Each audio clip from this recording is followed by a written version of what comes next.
akan menyampaikan materi pengambilan keputusan konsumen.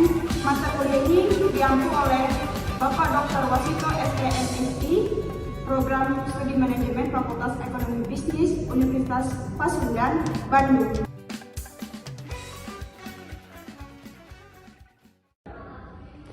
Sebelum masuk ke dalam materi pengambilan keputusan konsumen, saya akan menjelaskan apa itu pengambilan keputusan konsumen. Pengambilan keputusan konsumen atau consumer decision making adalah proses pengintegrasian yang mengkombinasikan pengetahuan untuk mengevaluasi dua atau lebih perilaku alternatif dan memilih salah satu di antaranya.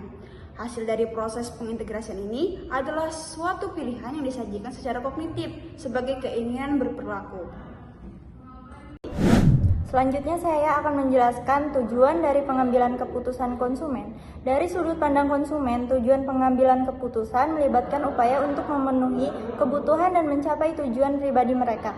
Beberapa aspek penting dari sudut pandang konsumen dalam proses pengambilan keputusan yaitu yang pertama pemuasan kebutuhan dan keinginan, yang kedua yaitu pencarian nilai, yang ketiga pencapaian tujuan pribadi, dan yang keempat mengoptimalkan pengalaman, serta yang kelima adalah pembangunan hubungan. Perusahaan dapat merancang strategi pemasaran yang lebih baik untuk memenuhi kebutuhan dan keinginan konsumen serta membangun hubungan yang berkelanjutan. Tipe-tipe konsumen dalam pengambilan keputusan terdiri dari 4.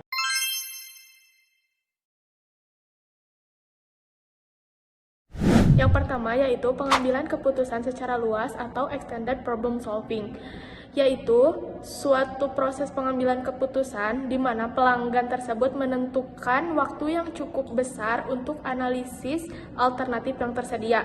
Contohnya seperti pembelian mobil, motor, ataupun pembelian laptop. Punten, kami lagi dari Pasundan di sini menawarkan motor terbaru dengan DP 800.000 murah. Berminat tidak? Lihat dulu ya. Ya, siapa tahu berminat lah. Produk keluaran terbaru, DP aja 800.000. Gimana lagi nyari kayak gini teh? Ayo. Ini DP-nya bisa kurang nggak? Aduh, memang paling murah teh udah. Di lain mah udah paling mahal 1 juta, 2 juta. Di sini 800.000. DP segini tuh angsurannya berapa tahun? Udah mau nggak? Ya, berapa tahun dulu nih? 3 tahun. Ya udah, nanti hitung dulu ya. Nah, yaudah. Kalau udah fix di sini ada kontak saya ya. Silakan hubungin. Teteh siapa? Teteh Aul. Oh iya, siap. Begitu kan ya? Ya, makasih. Yang kedua yaitu pengambilan keputusan secara terbatas atau limited problem solving, yaitu suatu pengambilan keputusan yang tidak memikirkan waktu yang begitu besar, biasanya hanya mengandalkan faktor internal daripada eksternal. Contohnya seperti kita membeli sabun, sampo, ataupun sikat gigi. Iya, ini aja. Kamu biasa pakai itu kan? Iya, biasa pakai ini juga sih. Ya udah deh.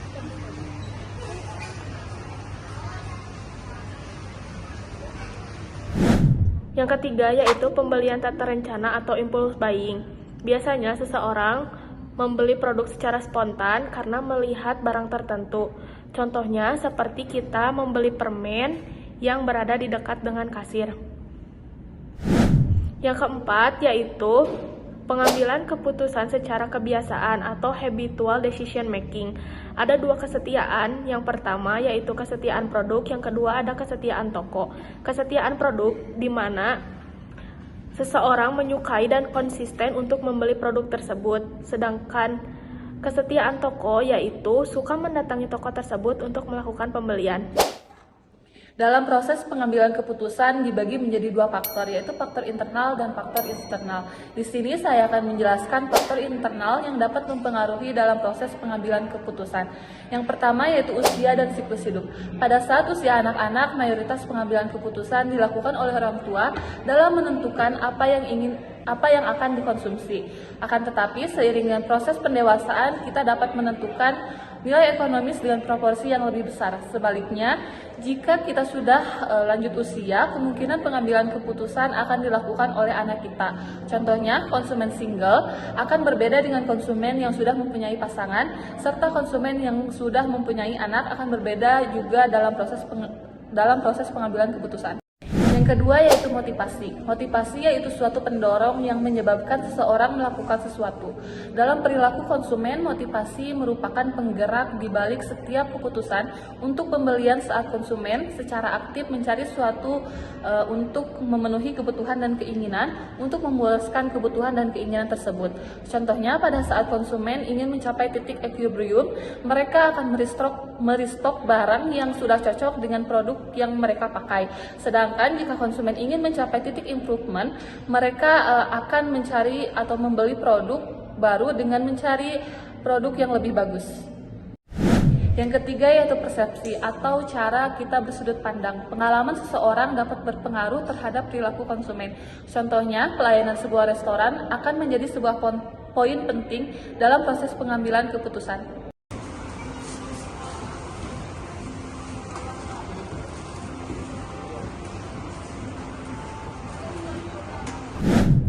Yang keempat yaitu personality atau kepribadian. Hal ini akan sangat berpengaruh dalam proses pengambilan keputusan sebagai konsumen. Contohnya, orang yang gak mau ribet atau orang yang sulit menentukan keputusan atau yang dapat terpengaruh oleh orang lain. Yang kelima yaitu lifestyle atau pilihan yang dipilih dengan penuh kesadaran.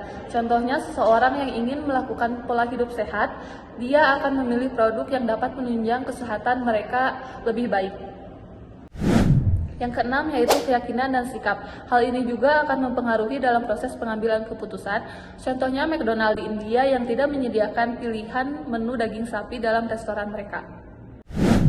Selanjutnya saya akan menjelaskan mengenai faktor eksternal yang dapat mempengaruhi keputusan konsumen. Salah satunya yaitu ada faktor demografi. Faktor demografi merupakan salah satu faktor yang dapat dijadikan acuan dalam mengklasifikasikan suatu pasar. Berdasarkan hasil penelitian Hyun pada tahun 2010 tentang variabel demografi, dapat dinyatakan bahwa usia, jenis kelamin, pendapatan, dan pendidikan memiliki pengaruh penting dalam keputusan pembelian. Yang kedua yaitu faktor budaya. Perilaku konsumen juga ditentukan oleh kebudayaan yang tercermin dalam cara hidup, kebiasaan, dan tradisi dalam permintaan barang dan jasa di pasar. Contohnya yaitu mayoritas penduduk Indonesia beragama Islam. Apabila seseorang ingin liburan ke luar negeri, otomatis mereka harus mencari atau membeli produk yang berlabelkan halal. Yang selanjutnya yaitu faktor geografi. Faktor geografi berpengaruh terhadap pengambilan keputusan konsumen berdasarkan tempat tinggal konsumen tersebut. Contohnya yaitu, seseorang yang tinggal di daratan tinggi lebih cenderung menggunakan pakaian yang tebal daripada konsumen yang berada rumahnya di dataran rendah akan menggunakan baju yang tipis atau hanya kaos saja. Menurut Kotler and Keller, proses pengambilan keputusan terdiri dari 5.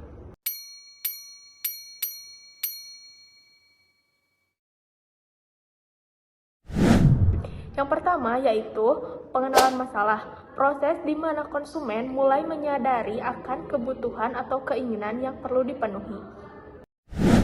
Yang kedua yaitu pencarian informasi. Setelah menyadari kebutuhan dan keinginan, konsumen akan termotivasi untuk mencari lebih banyak informasi tentang suatu produk atau layanan yang akan dipenuhi. Informasi tersebut dapat bersumber dari internet, keluarga, teman, ataupun media.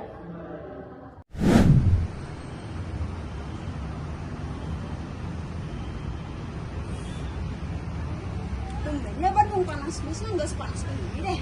Bener ih, panas banget, beli yang seger ya. Ada tempat rekomendasi nggak yang buat adem, terus juga menunya seger-seger, Nin? Gimana kalau kita ke McD aja? Makan ya, Di, cari yang murah tuh. Ini aku baru lihat tadi KFC ada minuman harganya cuma 10.000 doang. Beneran 10.000 nggak? Kalau nggak 10.000 kan kita yang boncos. Yang bener Ih, aja, rugi dong. Ih, bener ini nih, lihat dari IG KFC-nya.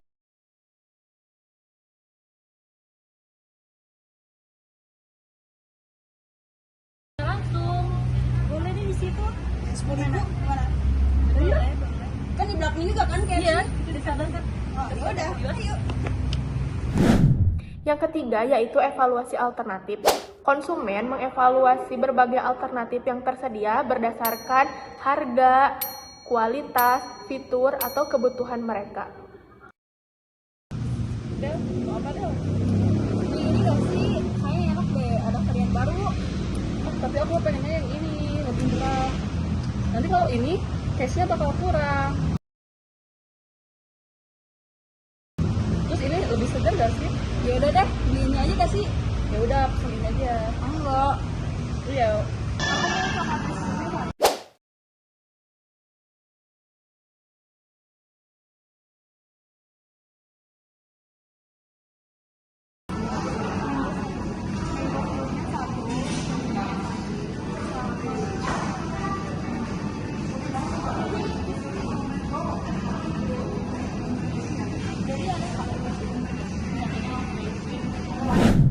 Yang kelima, evaluasi pasca pembelian.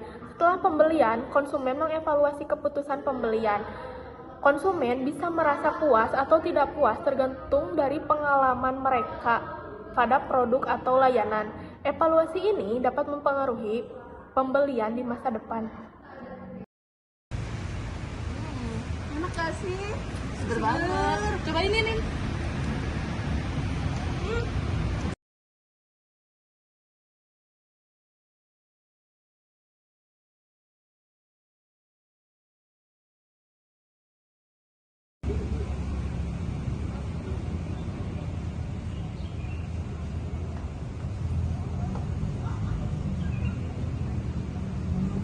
Sekian dari kelompok kami, jika ada kesalahan mohon dimaafkan. Wassalamualaikum warahmatullahi wabarakatuh.